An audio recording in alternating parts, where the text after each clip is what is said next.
Look at the map, children. If you see the map of India, you will see the red marked area.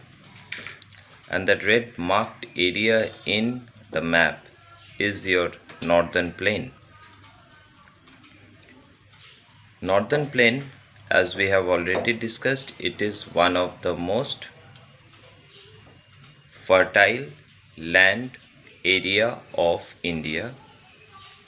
So we will understand this in very short and precise manner. So, northern plain. The northern plain is formed by the interplay of three river systems. So we have three river systems that form this northern plain. From Jammu and Kashmir we have Indus, in the middle part we have Ganga, and in the Assam part in the east we have Brahmaputra river.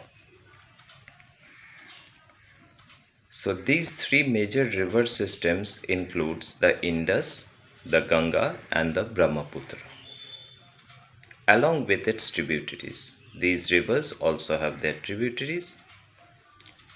It spreads over an area of 7 lakh square kilometer. So total area covered by it is 7 lakh square kilometer. The northern plain is broadly divided into three sections. So this northern plain can be divided into three sections from west to east. Taking from the western side, the western part of northern plain is formed by the river Indus, and this plain is known as Punjab plain. So the western part of the plain is known as Punjab plain, and this plain is formed by the river Indus and its tributaries. And what are the tributaries? They are the Jhelum, Chenab, Ravi, Beas and Satluj. So 5 rivers plus Indus. So the rivers are Jhelum, Chenab, Ravi, Beas and Satluj. They form the northern plain, part of northern plain, that is your Punjab plain. Then in number 2 we have the Ganga. The Ganga plain extends from the river Ghagar to Tista river. Tista river is in Jalpaiguri district. So from Ganga, from Ghagar to Tista, it is called the Ganga plain, and it spreads over the states of North India like Haryana, UP, Bihar and partly here Jharkhand and West Bengal. Then we come to the Brahmaputra plain. Brahmaputra plain, it is a small part lies in Assam, or major part of it lies in Assam, and then it drains into Bangladesh. Let's come to the next stage. This northern plain can be divided into 4 regions. And what are the 4 regions? They can be divided accordingly. See 1, 2, 3 and 4. You have 4 points. Number 1. The rivers ascending from the mountains deposits pebbles in a narrow belt of 8 to 16 km width, lying parallel to the slope of Shivaliks.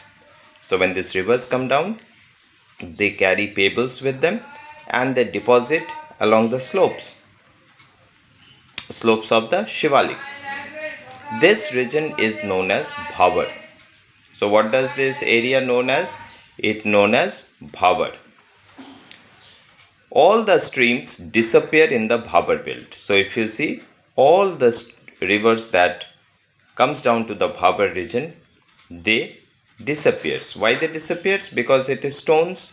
Because the rivers may bring down stone, they deposit the stone and the water sinks through those stones. The stream then re-emerges and creates a wet, swampy and marshy region called Tarai.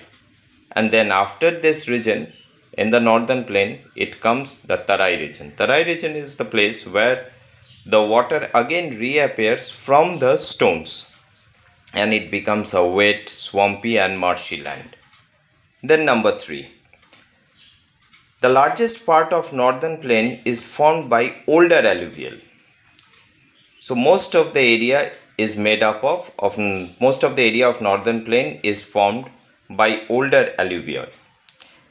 It lies above the floodplains of the river and presents a terrace-like feature which is known as bhangar. So it forms a terrace-like feature which is called bhangar.